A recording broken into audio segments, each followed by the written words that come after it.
Hola a todos. Bueno, vamos a empezar con la segunda práctica guiada y aquí lo que vamos a intentar hacer es, nuevamente vamos a conectar Cloud con PyCharm, con IntelliJ, mediante un servidor MCP, pero en este caso vamos a intentar crear un proyecto un poco más complejo, bueno, ya con varias clases, etc. Y vamos a ver cómo responde la generación de código en este caso. Bueno, entonces, como en la práctica anterior tuvimos algunos problemas de ralentización por estar grabando la pantalla al mismo tiempo que utilizábamos PyCharm y descargábamos y actualizábamos las librerías, en este caso he seguido una aproximación un poco diferente. Lo que he hecho ha sido grabar previamente toda la interacción entre Cloud y PyCharm y ahora vamos a visionar juntos el vídeo y a ir comentándolo. Bueno, recordaros que si queréis realizar esta práctica tenéis que aseguraros de que tenéis instalado el servidor MCP en PyCharm, ¿vale? Para ello vamos a Plugins, vamos al Marketplace dentro de Plugins y buscamos MCP y ahí instalamos ese plugin. Y luego en Cloud tenemos que ir a las pestañas de desarrollador, editar el archivo de configuración y integrar ahí bueno, el script que tenéis en los apuntes de teoría y que podéis ver en el vídeo anterior. ¿Vale? Entonces, una vez que tengamos el servidor MCP en PyCharm y tengamos esa configuración de conexión en Cloud, probablemente necesitaremos reiniciar ambos sistemas y ya deberíamos poder hacer esa comunicación entre Cloud y PyCharm. Bueno, pues para empezar con la práctica, lo primero que vamos a hacer va a ser crear un proyecto nuevo. ¿Vale? Creamos un proyecto nuevo de Pure Python, le asignamos el nombre que queramos, la versión de Python que creamos conveniente para el proyecto.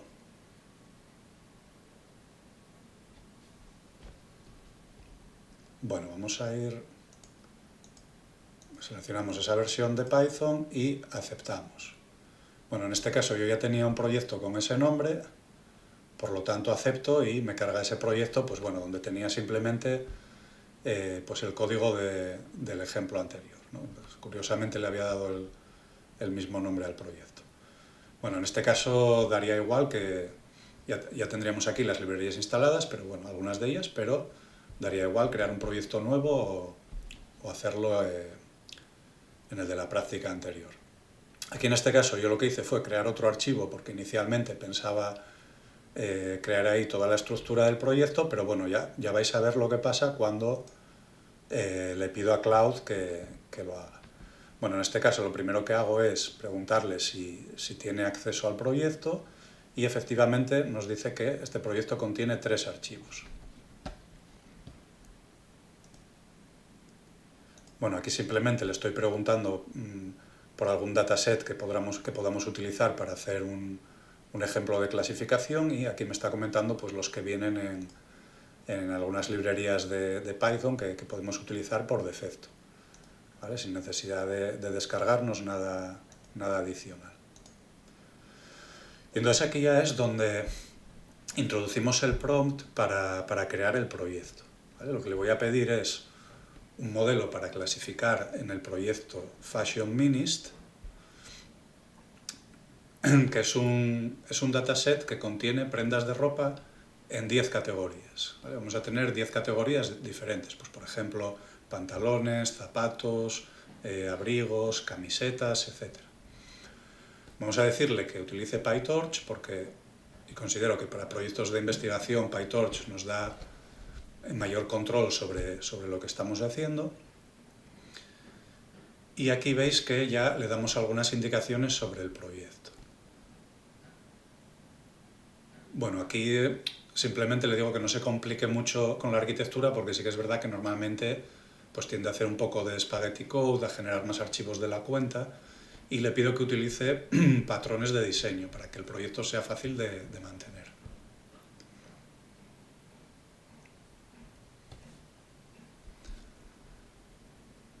¿Vale? Veis que también le digo que utilice patrones solid. Vale, bueno, esto es simplemente una forma breve de intentar hacer el proyecto pues un poco estructurado, ¿no? Patrones solid quiere decir que siga una serie de principios, pues que utilice clases que tengan una responsabilidad única, no que una clase tenga varias responsabilidades, que utilice inversión de dependencias, es decir, que todas las clases, tanto las de nivel alto de abstracción como las de nivel bajo, pues no dependan de otras clases, sino que dependan de interfaces, bueno, etcétera. Son una serie de patrones, es la forma más básica de pedirle que utilice una serie de patrones que nos garanticen que el proyecto tenga cierta estructura. Veis que además le pido que el proyecto se pueda ejecutar en la GPU y además que siga patrones estrictos para un experimento científico. ¿Vale? ¿Qué quiere decir esto? Pues vais a ver que en este caso Cloud se va a asegurar de que podamos reproducir los experimentos, de que se generen las métricas correspondientes, etc. ¿Vale? Veis que le pido sobre todo que divida los datos propiamente en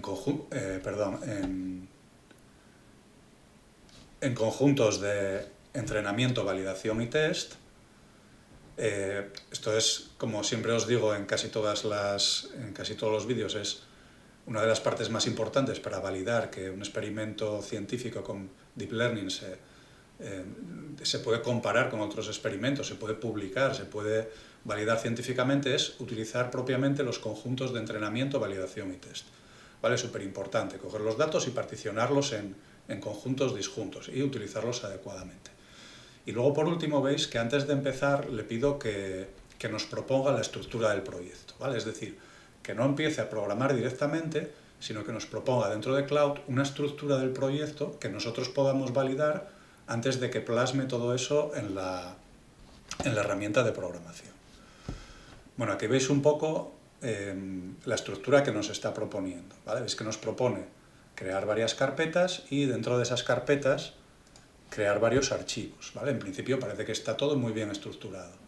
Tenemos una carpeta para los datos, para los modelos, para el entrenamiento, para las utilidades, para registrar los experimentos y resultados, y luego el punto de entrada principal. Y luego veis que tenéis aquí un requirements.txt, que bueno, ahí se suelen poner todas las dependencias del proyecto, todas las librerías para poder importarlas directamente. Vale, aquí estoy revisando un poco la estructura que me ha propuesto y ya veis que la verdad que tiene muy buena pinta, parece que está muy bien la estructura que nos propone y aquí veis que nos explica pues todos los principios que ha aplicado, cómo divide los datos y las características adicionales que tiene el proyecto que nos van a permitir que pudiera ser un proyecto científico que pudiéramos utilizar para investigación, ¿vale? Reproducibilidad, guardar los mejores modelos, un login detallado, configuración centralizada, tener las métricas completas, ¿vale? Veis que son unas características que son muy interesantes y si nosotros, a pesar de ser un proyecto sencillo, si nosotros tuviéramos que programar a mano todos estos puntos, que quizá no son muy complicados tecnológicamente, pero sí que lleva un tiempo asegurarse de pues hacerlo bien y de programarlo todo, ¿vale? Si fuéramos a hacerlo desde cero, pues a lo mejor nos llevaría varios días, quizás una semana, hacer un proyecto como el que nos va a hacer Cloud en este caso. Bueno, aquí le digo que me parece correcto, que puede empezar y vais a ver cómo aquí a la izquierda, ¿vale? Vais viendo cómo va empezando a crear todas las carpetas y pues todos los archivos asociados a esas carpetas. ¿Vale? Básicamente lo que nos ha dicho en la planificación. ¿Vale? Va creándolo todo y pues finalmente ya tenemos el código y podemos ir revisando el código que nos ha creado el proyecto. ¿Vale? Aquí tenemos el punto de entrada principal, que sería simplemente el archivo main que nos permite ejecutar la aplicación.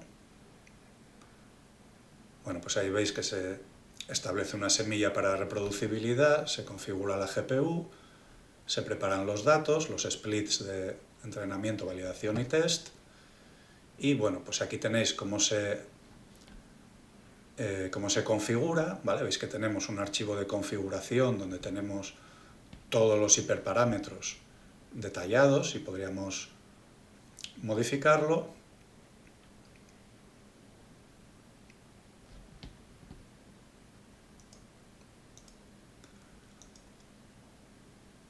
¿vale? Veis aquí donde tenemos otro archivo para cargar los datos y es donde tenemos los splits pues de entrenamiento, validación, etc. Y aquí tenemos lo que sería la clase donde tenemos el modelo, con todas las funciones pues para inicializar los pesos, etc. Tenemos también otra clase para evaluar el modelo y otra clase para realizar el entrenamiento, ¿vale? Veis que en principio la estructura del proyecto que ha hecho es muy buena en este caso. Bueno, aquí simplemente estoy empezando ya a importar las librerías y veis que Cloud también nos da pistas pues, de lo que tendríamos que hacer para ejecutar el proyecto. Instalar todas las librerías que tenemos en el archivo de requisitos y ya ejecutar los experimentos. Y aquí veis un poco que nos va a generar todos estos resultados. ¿Vale? Veis que nos va a guardar el mejor modelo entrenado y luego pues, varios archivos, varias imágenes con las curvas de entrenamiento, matriz de confusión, ejemplos de predicciones y resultados completos en un archivo JSON.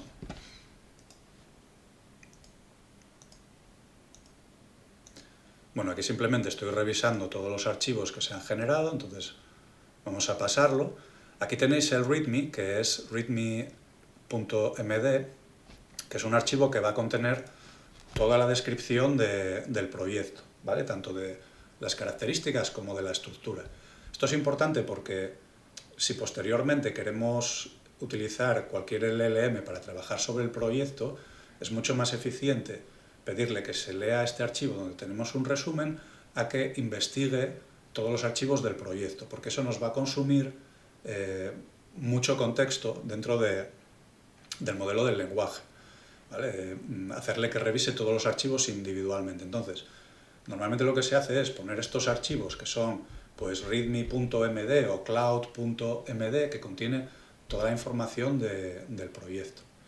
En el podcast que tenemos con Marcos Fermín Lobo, él os menciona también que hay un proyecto que se llama AgentsMD, que lo que hace es, mediante estos archivos MD, registrar cuáles son los procesos de trabajo que debe seguir el LLM a la hora de trabajar con el proyecto, ¿vale? Pues un poco lo que hemos puesto aquí en este prompt de forma sencilla, pues utilizar principios SOLID, hacer cualquier cosa de forma determinada, todo eso se puede guardar en archivos MD de forma que no tengamos que ponerlo en el prompt cada vez que queremos interactuar con Cloud, sino que sea el LLM el que lea esos archivos MD y pues trabaje de forma coherente con, pues a lo mejor con las normas que tenemos en nuestra organización o con las reglas de programación o de diseño que nosotros queramos pues imponerle al sistema. Bueno, entonces aquí veis que Cloud me recuerda un poco me comenta un poco ahí la estructura del proyecto. Vale, aquí simplemente bueno, instalamos las librerías. Vale, veis aquí que tenemos también en el MD un resumen de lo que sería la arquitectura del modelo con las distintas capas. Y finalmente lo que hago es ejecutar el proyecto. ¿Vale? Vamos al archivo main y le damos a ejecutar. Y aquí vemos en la terminal que ya pues, nos salen, bueno, vamos a ir aquí un poco hacia atrás, ¿vale? Veis que nos sale el experimento que estamos realizando de clasificación sobre ese conjunto de datos con PyTorch, la semilla aleatoria que tenemos para poder repetir el experimento, ¿vale? Veis que nos sale también la GPU y aquí nos dice que está preparando los splits de entrenamiento, validación y test y ya se pone a crear el modelo y a entrenar. ¿Vale? Aquí ya se pone bueno, nos muestra un poco un pequeño resumen del modelo que ha creado y ya se pone a entrenar el modelo.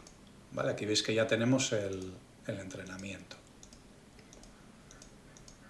¿Vale? Veis que se pone a entrenar, vamos a ir pasándolo un poco porque es un proceso lento de entrenamiento y vamos a ir pasándolo un poco. Bueno, aquí quería comentaros una cosa que es interesante y es que, llegados a este punto, intenté comprobar que el modelo estaba utilizando realmente la GPU del ordenador. ¿Vale? Intenté comprobar que estaba utilizando la GPU.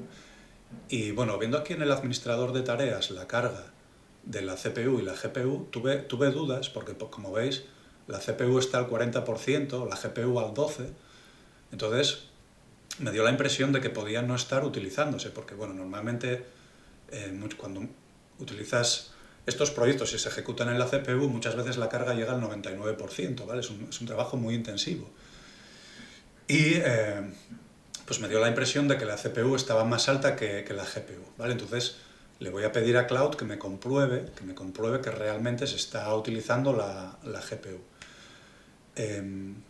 Inicialmente, quiero comentaros que es un tema que me dio problemas, sobre todo en el proyecto, en la práctica anterior, al utilizarlo con Cloud, ¿vale? Porque, bueno, lo que pasó fue que inicié una práctica simple con Keras, en la práctica anterior de clasificación, y le pregunté a Cloud qué librerías tenía que instalar para pues, que Keras funcionara con la GPU, porque Keras, ¿vale? No es como PyTorch que lo podemos configurar, sino que Keras, si te detecta la GPU, automáticamente trabaja con ella.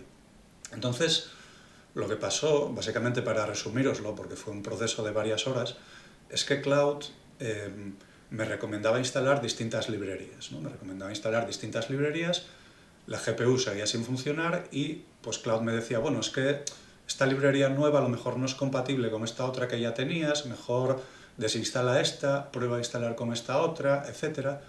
Luego me recomendó cambiar a PyTorch. En PyTorch me volvió a pasar lo mismo, estuve instalando librerías, desinstalándolas, con problemas de espacio, porque ya sabéis que estas librerías ocupan varios gigas en el disco duro. Y lo que pasó al final fue que llegó un momento en el que siguió sin funcionar con la GPU y Cloud me dijo que llegó un momento que me dijo que era imposible. Me dijo, mira, es que tu tarjeta gráfica utiliza CUDA 13 y no hay ninguna versión lo suficientemente reciente ni de Keras ni de PyTorch que funcione con CUDA 13, ¿vale? Por lo tanto, pues a lo mejor tienes que instalar una versión de CUDA anterior. Y entonces llegó un momento en el que, claro, en ese punto me dije, es imposible que estas tarjetas gráficas ya llevan tiempo en el mercado y es imposible que no exista una versión de PyTorch o etcétera que funcione con CUDA 13.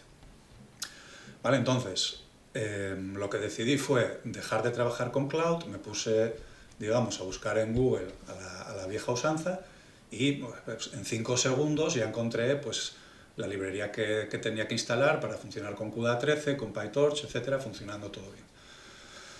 Al final, como os digo, fue un proceso que llevó varias horas, donde estuve instalando y desinstalando librerías y que Cloud al final me daba la información incorrecta. Me decía que después de hacerme dar muchas vueltas, me decía que lo que estaba intentando hacer no se podía hacer.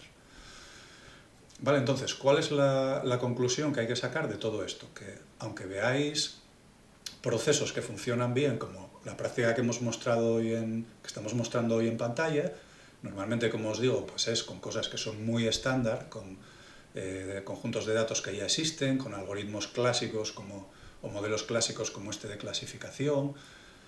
Normalmente para este tipo de casos funciona bien, o incluso pues, si le pedimos hacer la típica aplicación de altas, bajas y modificaciones o interfaces de usuario, ¿vale? En esos casos puede funcionar bien.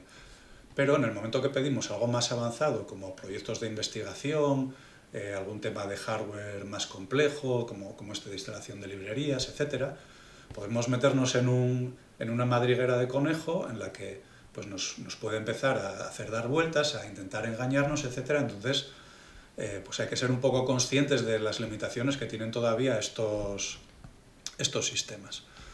¿Vale? Aquí lo que os digo, tengo la duda de si la GPU está funcionando realmente por esos problemas que había tenido y de hecho le pregunto a Cloud, ¿no? Y entonces aquí Cloud, fijaros, lo que hace es pues empieza a añadir mejoras, a generar archivos nuevos en el proyecto para comprobar que se está utilizando la GPU, cuando es algo que yo tampoco le he pedido, ¿vale? Es decir, yo simplemente le he preguntado.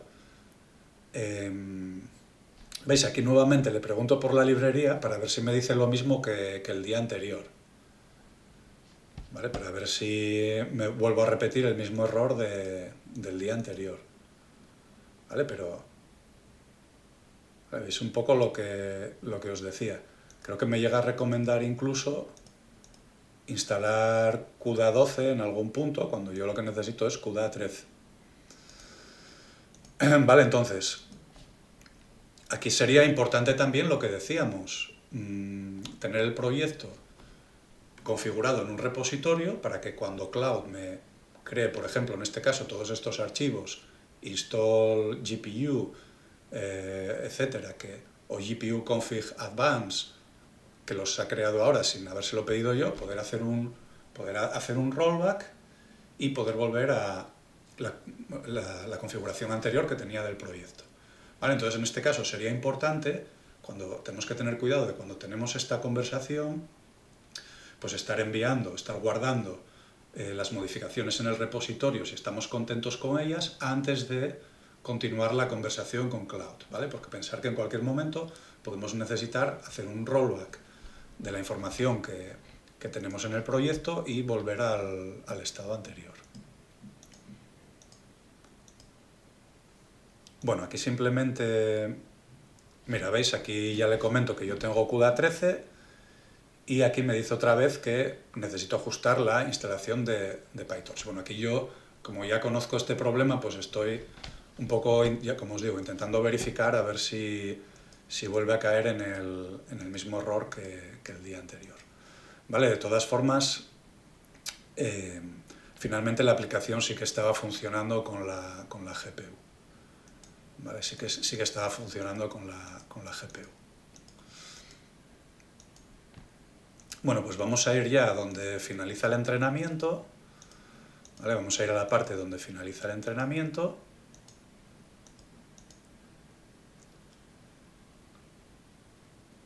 Y aquí veis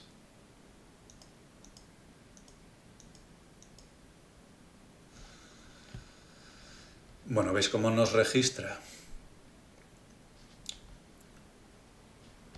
Bueno, aquí fijaros, ha acabado con entrenamiento y validación y lo que va a hacer es cargar el mejor modelo que ha guardado durante el entrenamiento para hacer una evaluación final en el conjunto de test. Vale, para hacer una evaluación.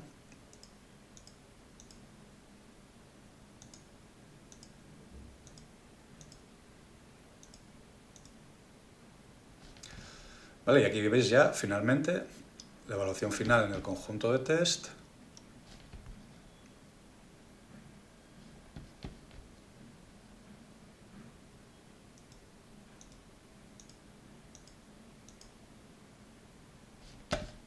Vale, y ahí nos salen los datos. Entonces, fijaros, tenemos todos los datos. Bueno, normalmente cuando comparamos estos proyectos, al final el dato importante es el resultado en test, ¿vale? Eso es lo que se usa al final para comparar estos modelos de clasificación. Entonces, fijaros, aquí nos saca algunos valores como la precisión, el F1 score, el recall, y luego también nos saca un reporte detallado en el que tenemos cada uno de esos valores para cada una de las clases del conjunto. ¿Vale? Veis que hay algunas clases en las que la precisión es mayor que en otras. Por ejemplo, la precisión más baja pues la tenemos con las camisetas, del 77%.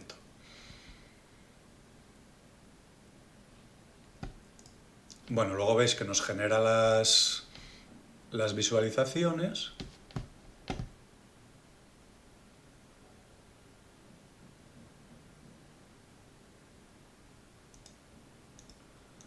¿Vale? Vamos a ir pasando un poco hacia adelante, nos genera los distintos gráficos de visualización.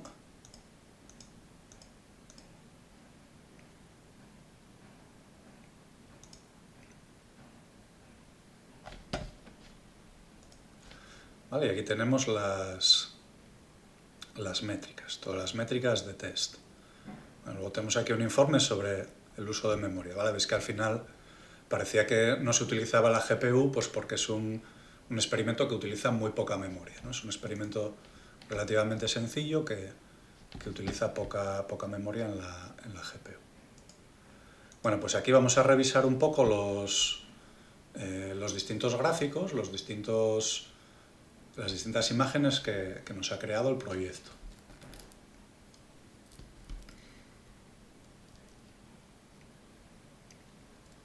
Vale, vamos a ver los resultados.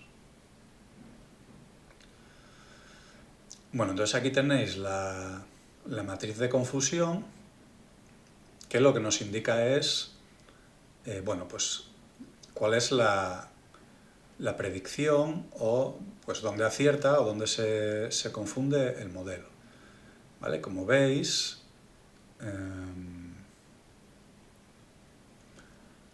aquí uno de los...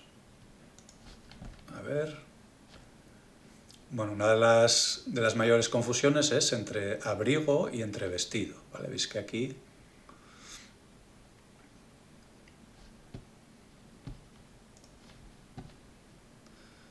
Vale, y ahí en la diagonal pues tenemos lo que sería la predicción para donde cada clase coincide consigo misma.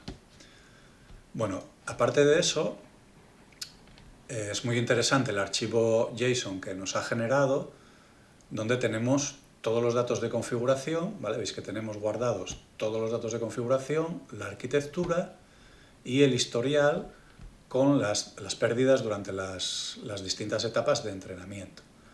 ¿Vale? El hecho de tener este archivo lo que nos garantiza es que podríamos replicar el experimento, es decir, que podríamos cargar estos datos de configuración que tenemos aquí, volver a ejecutar el modelo y como tenemos una semilla, podríamos replicar el experimento. Aquí veis un poco lo que comentábamos antes, ¿no? Las predicciones, un ejemplo de predicciones donde podemos ver las imágenes del conjunto. ¿Vale? Entonces aquí podemos ver por qué es tan fácil confundir, que el modelo se confunda al predecir, pues por ejemplo, entre un abrigo y un jersey. ¿Vale? Veis aquí donde se ha confundido, pues el modelo había predicho que esto era un jersey, cuando en realidad era un abrigo. ¿Vale? Podéis ver que al ser imágenes de baja definición, pues es muy difícil. Realmente a mí me costaría, si veis por ejemplo la imagen que tenemos a la izquierda, que es un abrigo, pues ¿vale? Sería muy difícil distinguir aquí un abrigo de un jersey. Por eso es por lo que pues este modelo es difícil de entrenar, ¿vale? Porque tenemos imágenes a baja resolución en la que hay clases que pueden ser muy parecidas unas a otras.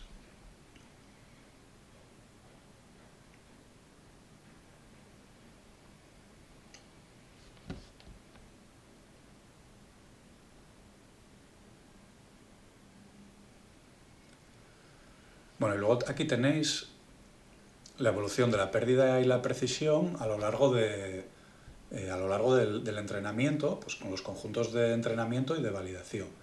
Bueno, como podéis ver, en este caso, pues la pérdida va disminuyendo y la precisión va aumentando, sobre todo en entrenamiento, y en validación pues son valores que van mejorando, pero llega un momento en el que permanecen prácticamente estables, ¿vale? Es decir, ya en determinada época en la que ya esos valores no van convergiendo y ya no mejoran mucho más. Pero bueno, estas gráficas tienen buena pinta en principio. ¿Vale? Con esto podemos verificar un poco que el entrenamiento se ha realizado correctamente.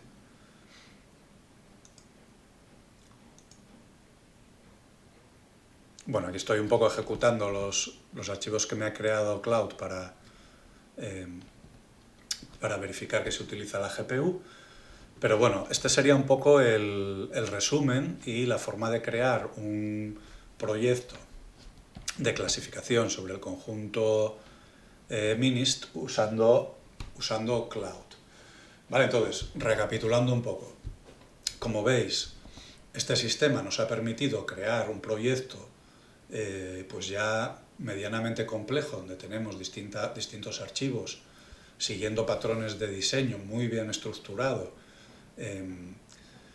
y donde además tenemos unos resultados que podemos verificar con distintas métricas, ¿vale? Veis que nos ha generado datos de un montón de métricas, nos ha generado pues imágenes con la matriz de confusión, con ejemplos de lo que se ha predicho, con métricas que se han generado durante el entrenamiento. Entonces, como decíamos, aunque generar todo esto no sea complicado, no sea excesivamente complicado desde un punto de vista técnico, sí que nos llevaría mucho tiempo hacer este desarrollo. Por lo tanto, aquí, digamos que sí que nos ha ahorrado mucho tiempo y ha sido eficiente. Sin embargo, también hemos visto que hay casos en los que puede que no sea así. Puede que Cloud o la herramienta que estemos utilizando nos genere archivos que no necesitamos, nos genere código spaghetti, es decir, código, pues, por ejemplo, imaginaros que yo sigo trabajando en este proyecto, pues a lo mejor me mete parámetros de configuración escritos directamente en algún archivo, ¿vale? Cuando nosotros aquí pues tenemos un archivo específico para parámetros de configuración. Eso son cosas que suelen pasar, ¿vale? O que a lo mejor nos genera código duplicado de alguna de las clases que ya tenemos, pues a lo mejor ese código él no ve esa clase y nos lo genera en otro sitio. ¿Vale? Entonces, aunque sí que sea muy útil y eficiente para algunas cosas, hay que estar siempre pendientes de comprobar empíricamente lo que nos ha generado, revisarlo, utilizar sobre todo control de versiones y en el caso en el que veamos que no estamos de acuerdo con algo, que ha generado algo mal, pues a lo mejor o bien intentar corregirlo o bien volver a la versión anterior y intentar utilizar un prompt donde le detallemos más específicamente lo que queremos que haga. ¿Vale? Pero bueno, esa es un poco la conclusión de esta sesión práctica, que espero que os haya sido útil. Bueno, un saludo y hasta la próxima.